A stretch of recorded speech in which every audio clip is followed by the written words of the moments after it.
What happens to the human soul when a vow made in utter poverty, after decades, encounters the temptation of boundless wealth? Whose name do you see every morning, approaching the mirror in the bathroom, without even thinking about the massive human drama hidden behind these painfully familiar letters? And why has history virtually remained silent about the fact that the foundation of one of the world's most recognizable trading empires was built on a strict, almost fanatical spiritual contract, which was ultimately ruthlessly broken by its own heirs? Today we stand on the threshold of a forgotten architectural masterpiece. This colossal mansion, whose market value today is estimated at $7.5 million. Huge, darkened windows gaze at the overgrown park like empty eye sockets of a bygone era. Inside, precious plaster is slowly crumbling, and monumental fireplaces made of the rarest mahogany are covered with a thick layer of decades-old dust. This is not just an abandoned house of a rich family, of which there are many on the east coast of the United States of America. This is a physical, tangible embodiment of a broken promise. A monument to how colossal money can, over time, erode even the strongest moral foundations and turn a legacy of service into a legacy of selfishness. But to understand the true tragedy of this decline, we must go back 2 centuries. Our story began not at all in a palace, but in a cold, damp workshop smelling of soot and rancid animal fat on Dutch Street in New York. It was 1806. A young man named William Colgate stood by a huge boiling cauldron. He was from Kent County in England, the son of a political refugee, a boy who too early learned what real, stomach-burning hunger and social isolation in a foreign country are like. His main, defining trait was not a brilliant business acumen, as many modern analysts might think, but absolute, unwavering inner discipline, bordering on religious fervor. No one knew that this modest young man, selling cheap soap and tallow candles to tired workers in the port, at this very moment was laying the first stone in a corporation that would one day conquer the entire world. It seemed impossible that his surname would become a synonym for purity for billions of people on all continents. But it is here that the first historical paradox and the main turning point of our story lie. The man whom the press and biographers would later dub the King of Toothpaste actually never sold a single gram of this product throughout his entire long life. William Colgate never in his life saw the famous flavored paste in glass jars, which would appear on shelves only in 1873. He didn't even suspect the existence of the convenient lead tube, which would revolutionize the hygiene industry only in 1896, already under the management of his ambitious descendants. The entire life of the founder was devoted to grueling, dirty work as a soap boiler. He daily boiled caustic lye, wearing his hands bloody, while his lungs inhaled the heavy steam of New York winters. It was during this most difficult period, standing in the foul-smelling soapworks, that William made a decision that forever determined the fate of his dynasty. Realizing that hard labor was beginning to bring the first, albeit tiny, incomes, he remembered the advice of an old family friend given to him before leaving home. This advice became his personal, unbreakable manifesto. William made a solemn vow to give exactly 10% of every earned cent to charity and aid for the needy. For a young merchant barely making ends meet in the harsh, developing capitalist world of the 19th century, this seemed like pure financial suicide. Why give away 1/10 of his meager funds when he barely had enough to pay rent for the cramped premises and purchase basic raw materials? But William was unyielding. For him, this gesture was not an advertising gimmick or a hypocritical attempt to buy respect from high society.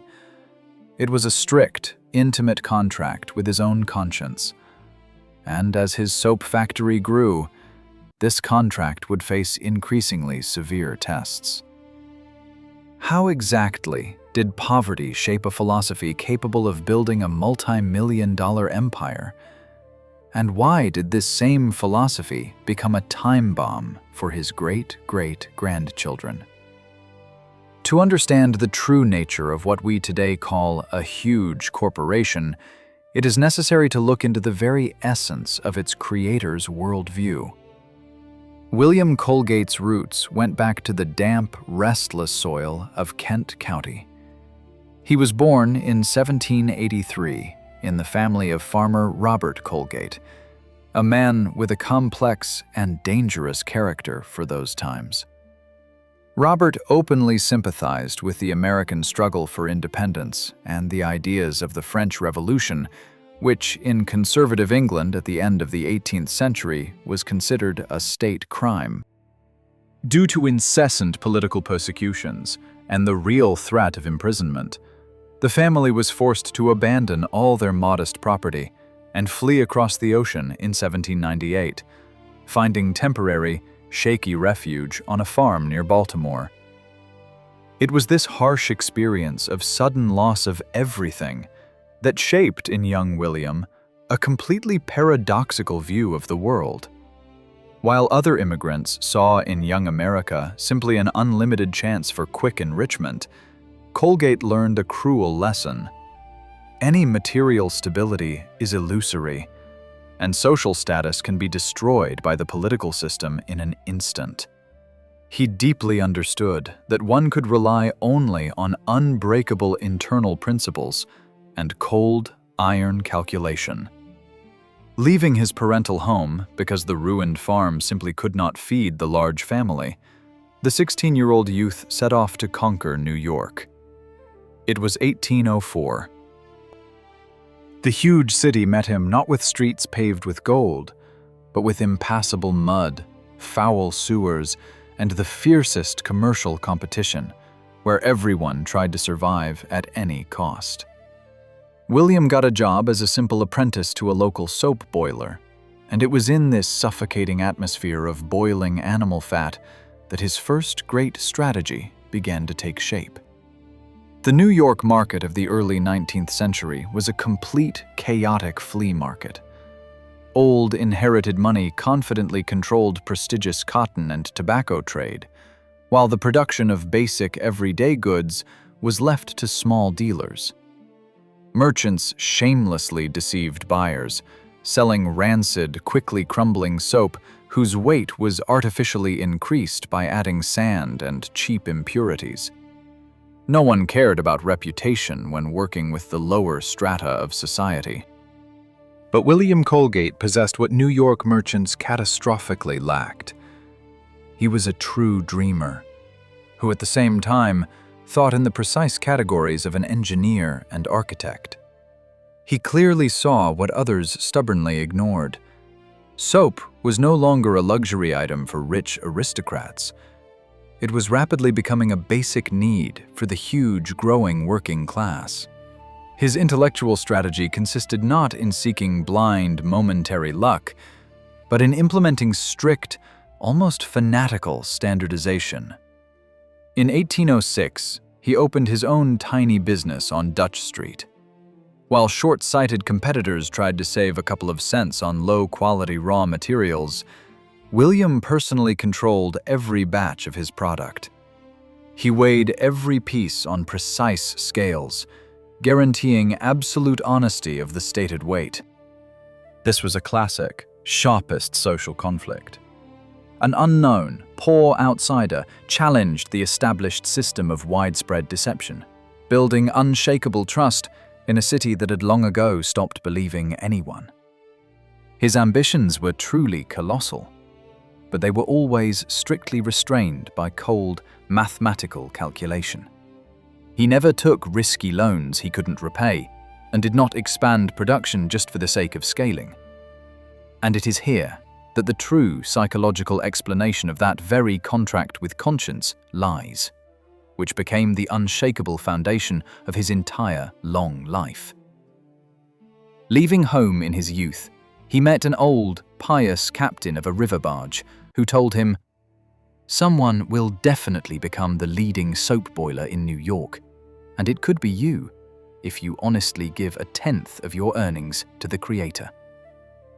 For pragmatic William, these words became not just a beautiful mystical prediction, but a powerful psychological anchor. By giving exactly 10%, he artificially, consciously limited his own greed. Charity became his main tool of self-discipline, a reliable way not to go mad in the harsh world of pure, soulless capital. Colgate was a man woven from the deepest internal contradictions. On one hand, an incredibly modest Christian who personally delivered his goods to customers' homes, not at all ashamed of heavy manual labor. On the other, a ruthlessly demanding entrepreneur toward himself and others, who methodically drove out of the market everyone who did not meet his highest standards. When his numerous competitors went bankrupt en masse during the severe economic crises of 1819 and 1837, Colgate's company stood motionless, like a granite monolith. He created the first reliable city-wide delivery system. He was the first to proudly stamp his own name on every piece of soap produced. His personal name became a true mark of quality, long before the very concept of a brand entered widespread commercial use. Every late evening, in the dim, flickering light of a tallow candle, William silently sat down at his heavy accounting ledgers.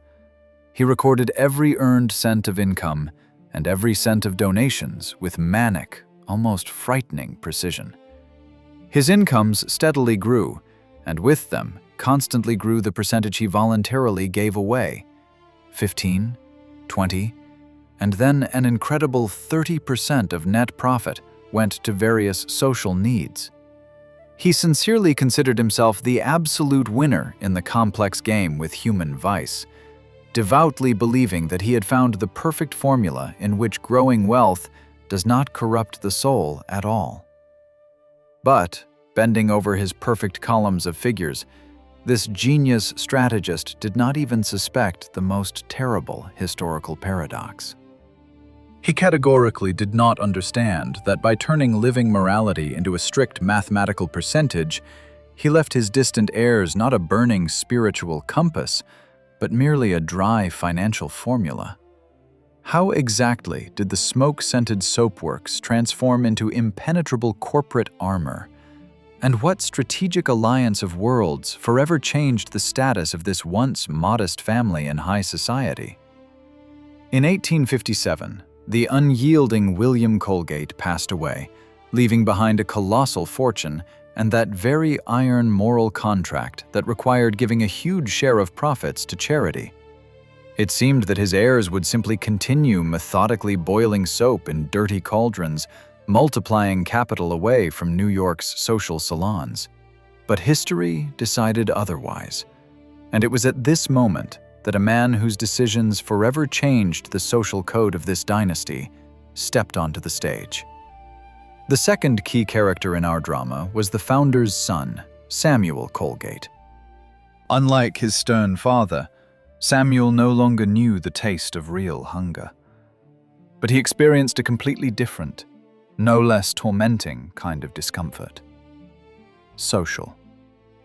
In the developing American society of the mid-19th century, huge money earned from producing cheap animal fat and laundry powder for the poor had a distinct, indelible smell of the common folk. The Colgates were fabulously rich, but the old American aristocracy still looked at them as lucky manual laborers. To break this invisible wall, a radical strategic step was required. And in 1851, a turning point occurred that can confidently be called the perfect clash of two absolutely different universes. Samuel Colgate married Susan Farnham Colby.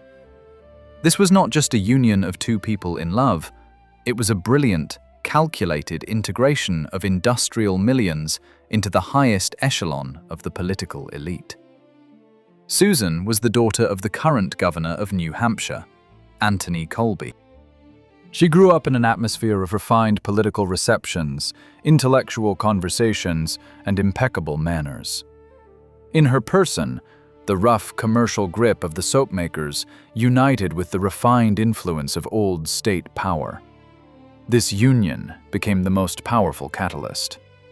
The young wife categorically did not want to be associated with the smell of lye and port warehouses.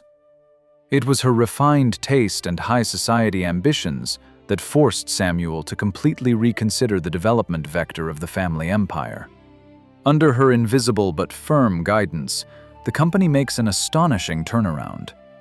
In 1872, a fundamentally new product appears on the market that forever erases the stigma of a cheap soapworks: perfumed toilet soap, whose scent instantly captivated pampered ladies from high society. And just a year later, in 1873, the Colgates, for the first time in history, release flavored toothpaste in elegant glass jars. This was no longer just business. It was trade in pure luxury and aesthetics. The family's social position soared to the heavens.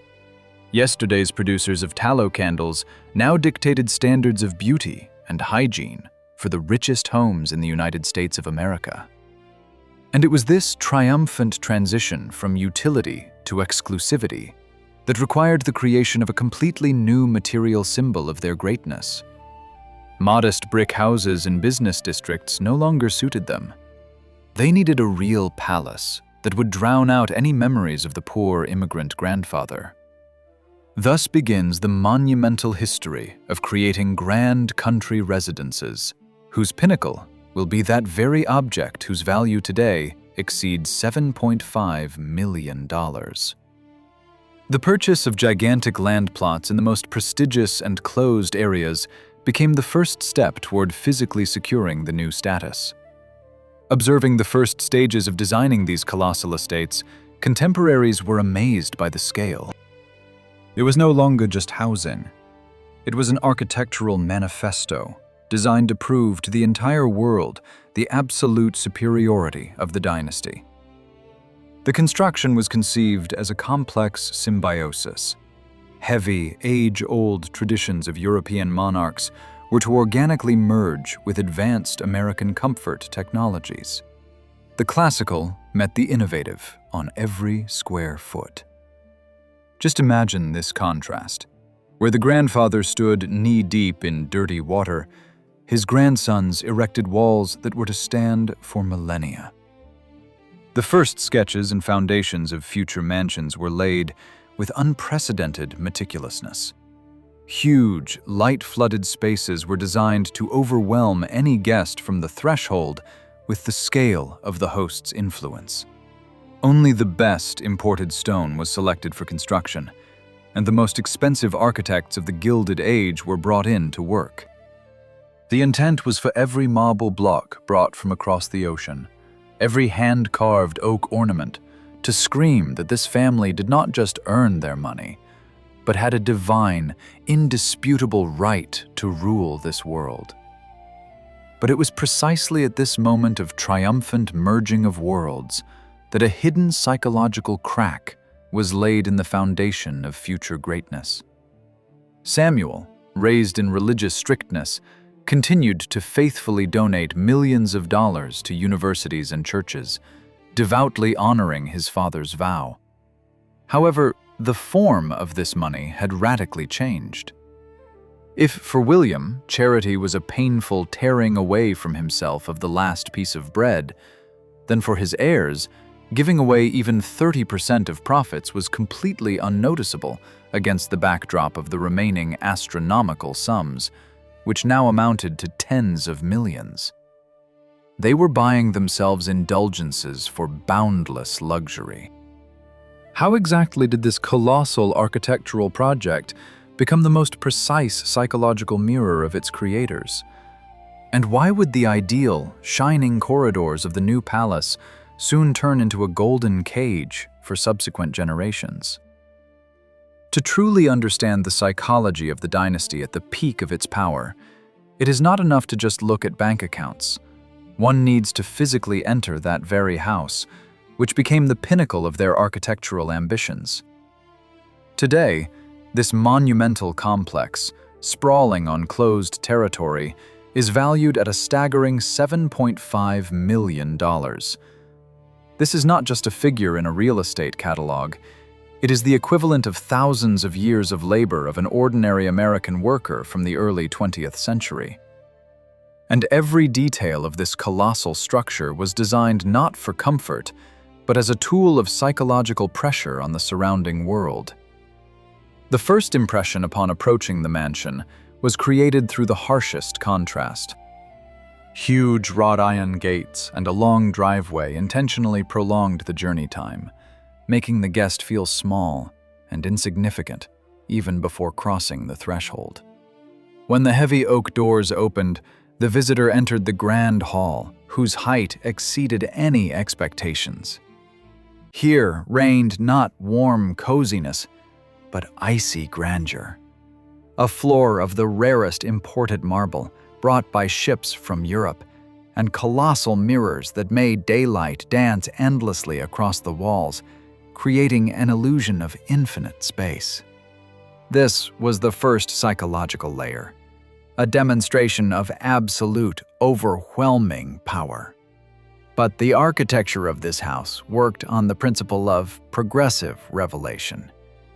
The transition from the grand hall to the library was a transition from ostentatious wealth to an imitation of deep intellectuality. The library, paneled in dark walnut wood, smelled of centuries and old books, most of which were bought in entire collections from England and never read by the owners. In the center of the room was a colossal fireplace in which a whole tree could be burned. This fire symbolized not warmth, but the family's ability to destroy resources simply to create the desired atmosphere. The room was a visual deception, an attempt to buy centuries-old history for a family that just a few decades ago had nothing. The contrast between public and private zones was striking. If the grand reception rooms shone with crystal chandeliers and gold stucco, the private bedrooms of the heirs on the upper floors were surprisingly cold and austere. Here, away from prying eyes, luxury gave way to some oppressive emptiness. The house had more than 40 rooms, and this number itself was a numerical anchor of ambitions. Why did a family of just a few people need 40 rooms? The answer lies in isolation. The space was organized so that family members could go days without crossing paths with each other, each inhabiting their own perfect world. Special attention is drawn to the complex, hidden from view system of movement for the servants. A whole army of service staff worked in the house, but the architects created a labyrinth of narrow corridors, secret doors, and hidden staircases. Servants were supposed to appear like ghosts, silently changing towels, lighting fireplaces, and disappearing without catching the owner's eyes. This architectural element perfectly reflected the Colgate's new philosophy. They no longer wanted to see heavy labor. What their grandfather considered a blessing and the meaning of life, daily, dirty work with their own hands, was now hidden behind thick panels of mahogany. In the dining room, where politicians, magnates, and owners of old money gathered around the long table, the walls literally whispered stories of grand mergers and acquisitions. It was in such rooms that decisions were made affecting the economy of the entire country. But amid this splendor, amid the silver tableware and crystal glasses, the spirit of William Colgate had completely dissolved. His sacred vow of donations turned from a spiritual act into a routine line in an accounting report, signed by hired managers.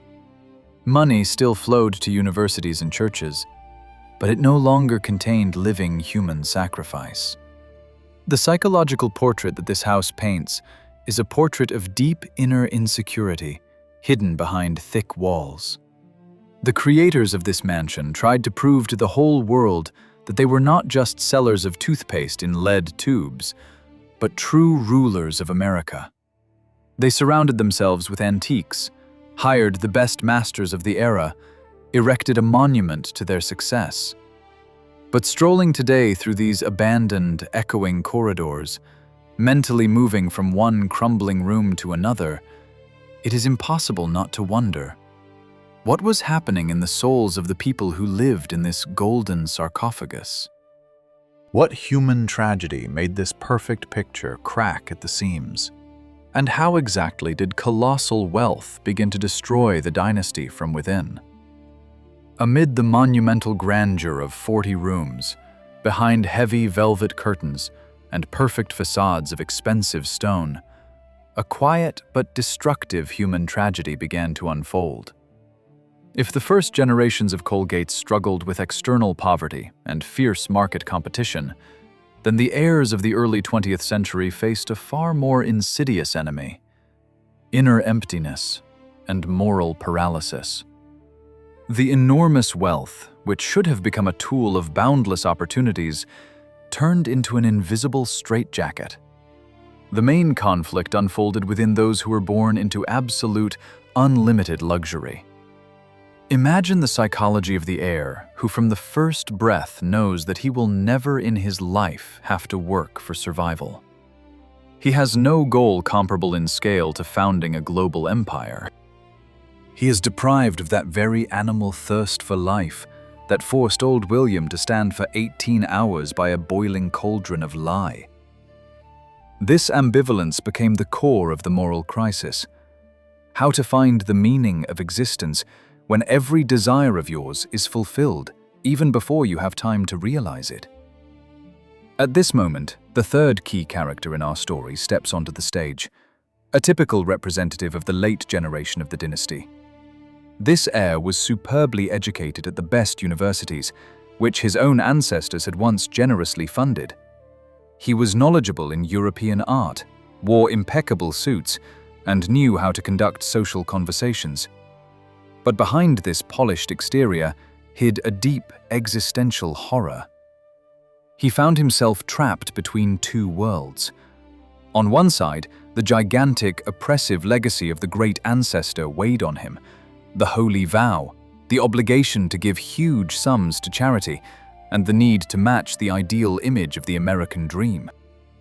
On the other side, he realized that all this charity had long turned into a hypocritical, soulless mechanism for tax avoidance and buying public influence. The contrast between the declared family values and real life was striking. The family continued to donate millions of dollars to build churches and support missionaries, but at the same time their own business methods became increasingly aggressive and cynical, swallowing small competitors and monopolizing the market. The heir saw this falseness every day. He saw how the founder's vow, originally conceived as an act of deepest humility before God, transformed into a sophisticated PR tool. This contradiction between the external grandeur of benefactors and inner spiritual emptiness slowly destroyed his psyche. The catalyst for the transformation was a woman, his wife, who belonged to a completely different, pragmatic world of new money in the 20th century. Unlike Susan Farnham Colby, who at one time integrated the family into the aristocracy, this woman brought into the house the spirit of absolute, cold consumerism. She did not understand why give tens of millions to some abstract social projects when those funds could be spent on buying new estates in Europe, exclusive yachts, and diamonds. Her intervention became the turning point.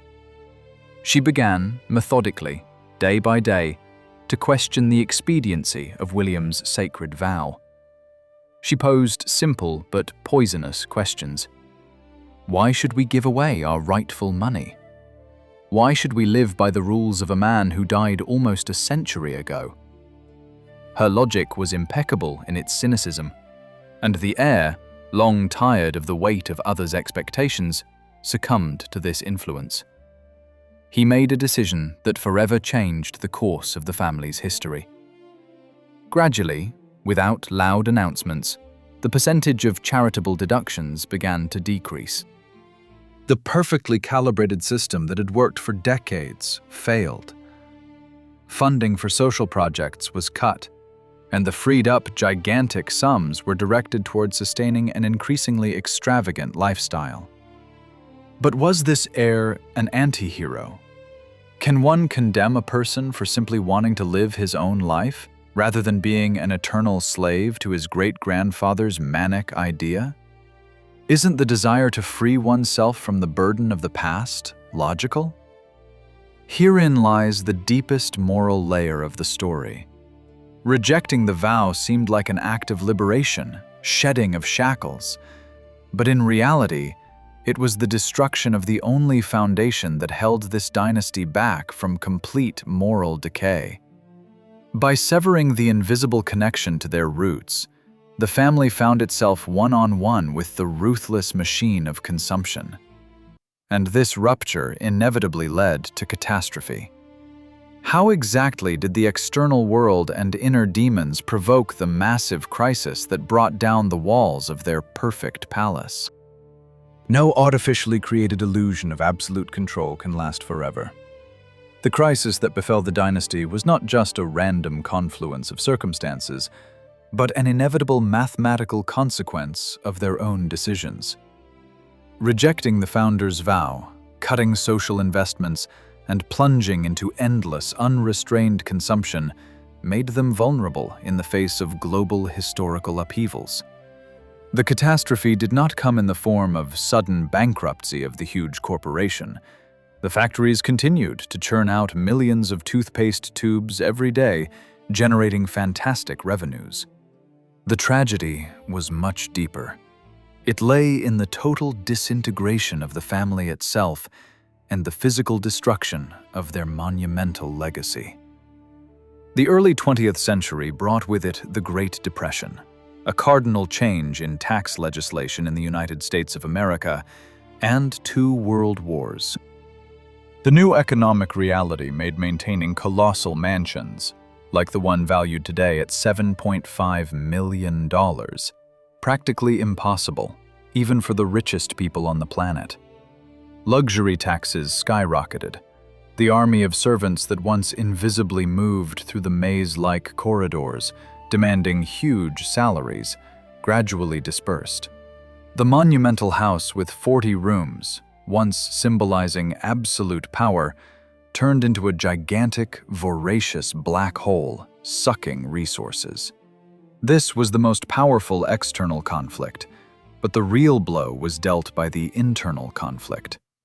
The generation of heirs who severed the connection with their great-grandfather's spiritual foundation proved completely unprepared for difficulties. Without a unifying idea, without that very contract with conscience that disciplined previous generations, the family began to disintegrate into isolated, warring factions.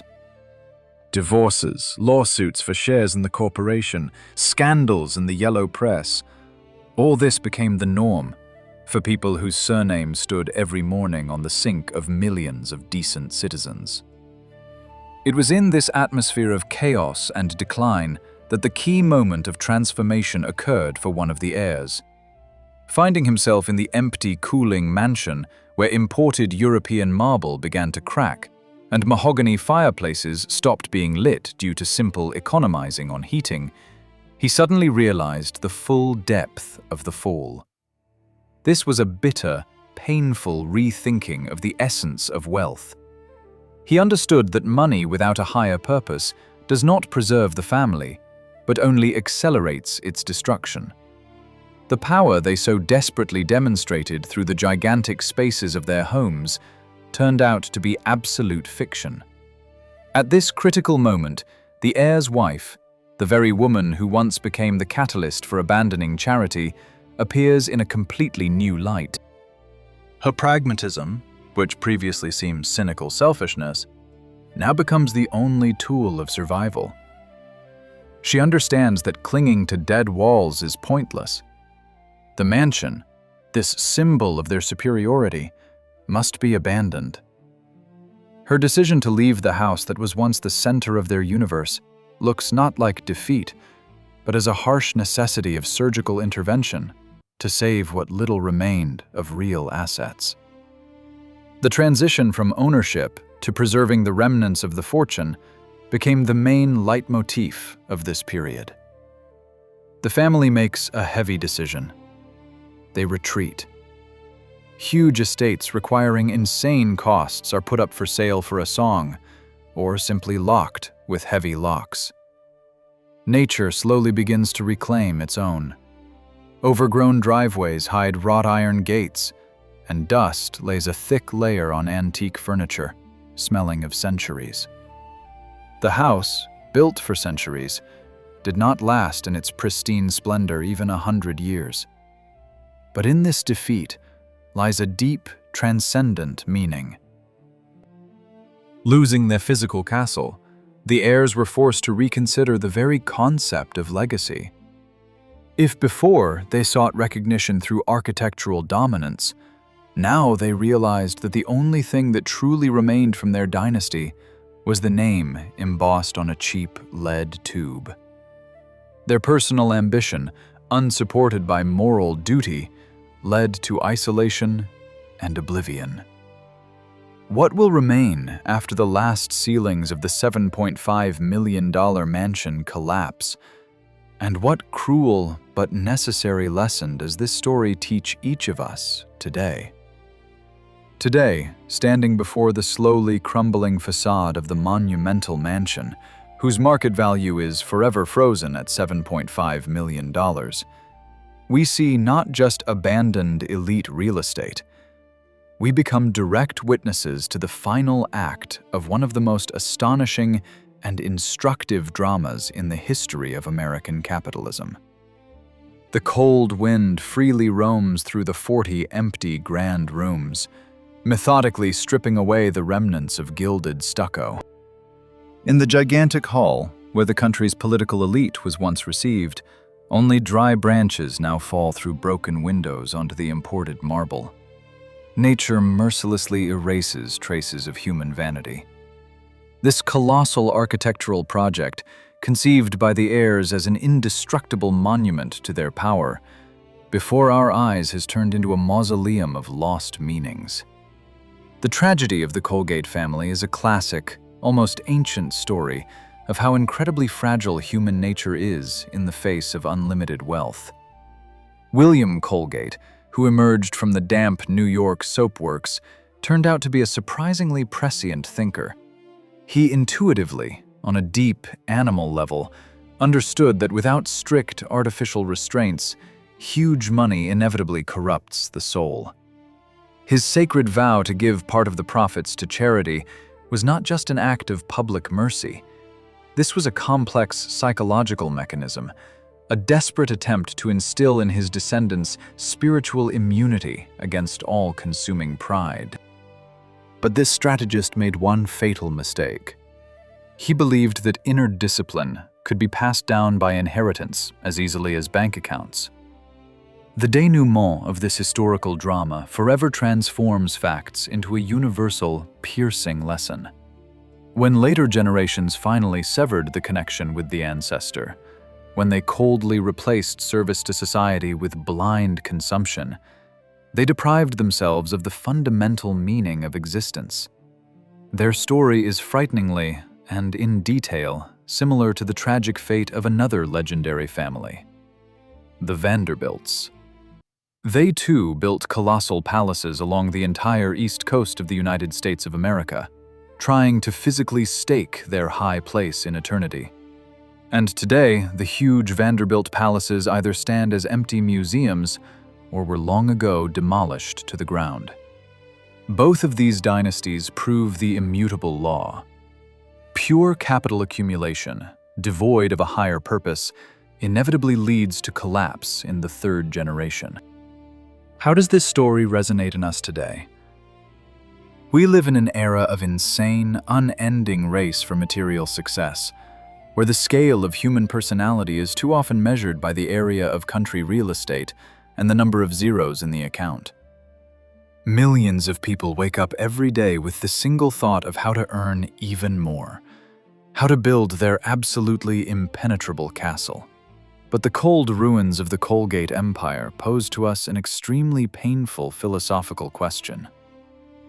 What will actually remain after us? When inexorable time grinds our houses and cars into gray dust, what will have real value? Is it worth spending decades erecting thick stone walls if inside these walls there is absolutely no one and nothing to live for? And it is precisely here that the most powerful paradox lies, which completely overturns our initial understanding of this story. All desperate attempts by arrogant heirs to immortalize their supposed greatness through expensive marble staircases and massive crystal chandeliers suffered absolute crushing failure. Today, no one remembers their loud names or admires their social receptions. The only thing that truly survived the harsh test of time is that very name of the simple soap boiler reeking of caustic lie. The name of the modest man who wore his hands bloody at the red-hot cauldron and who knew exactly. True legacy is measured not by how much you manage to accumulate and hide, but exclusively by how much you once dared to give to the world.